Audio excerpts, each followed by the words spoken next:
আর আপনারা ভবিষ্যৎবাণী শুনে রাখবেন, ইনশাআল্লাহু আযজা ওয়া জাল আল্লাহ রাব্বুল আলামিনের এই বান্দাদের মধ্যেই এমন একটা জাইশ, এমন একটা দল আল্লাহ পাক সৃষ্টি করে দিবেন ইনশাআল্লাহ।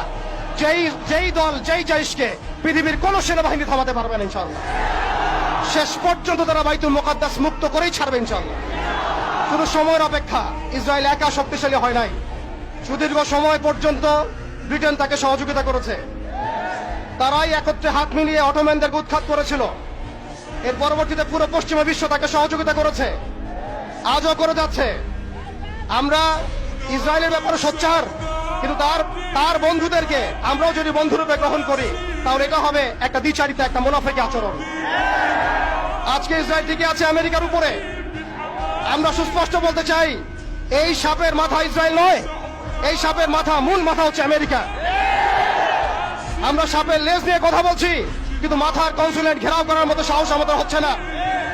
তাদের প্রতিনিধিকে ডেকে এনে